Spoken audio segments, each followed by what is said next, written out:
Throughout the 70s, the death knell of urban America was sounded and echoed loudly on the streets of New York's major cities.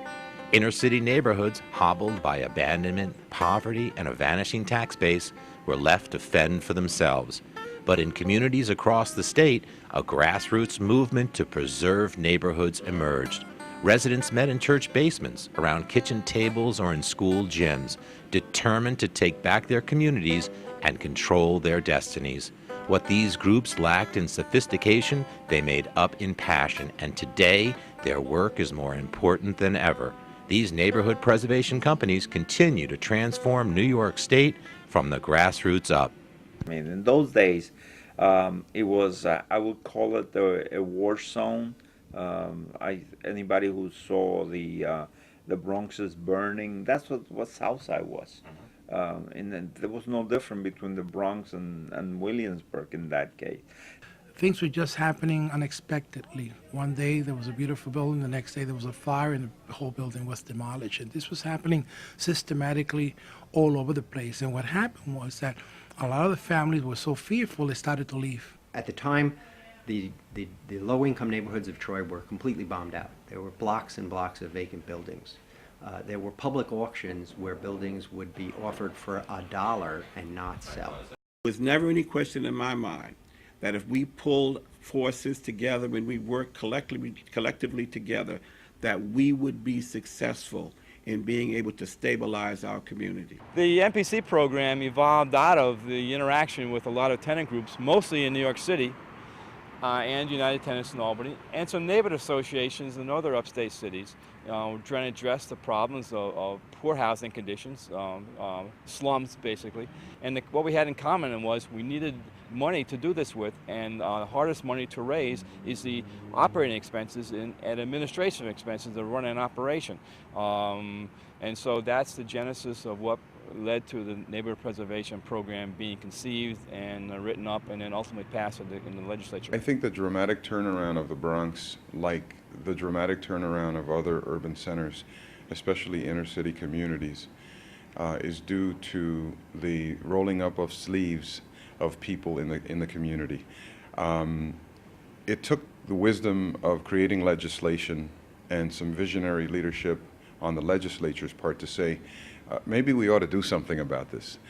But it took the hard work and the vision of people in neighborhoods to begin to turn it around. The early days of the NPP program, we started out in the basement of a church. We had volunteers.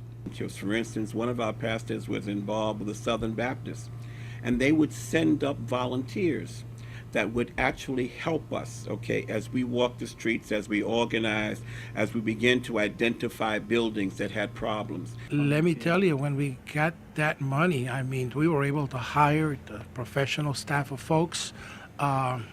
We brought in some people that would be able to do the tenant organizing, because that was key for us, and to engage in a long-term plan of how we were going to turn this community around.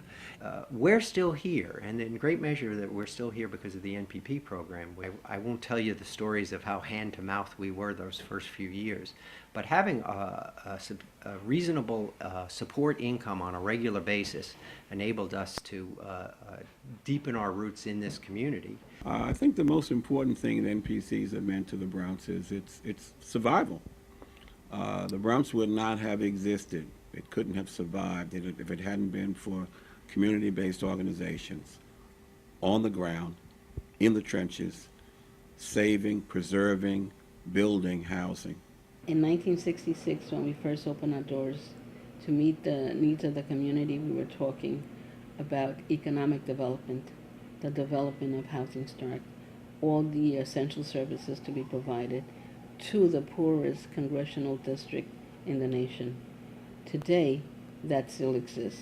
The problems are not going away. We still have a city in New York, especially, where over 30% of the residents, whether they own or they rent, are paying over 50% of their income in housing. I think when you ask me what is the impact of the neighborhood preservation program, I think it really began to attain its own success when we began to act as a coalition. We began to have a presence at the table when bills were being drafted. We helped invent programs like the home program, vehicles for putting money where it belongs. This is an interesting time for the Neighborhood Preservation Program.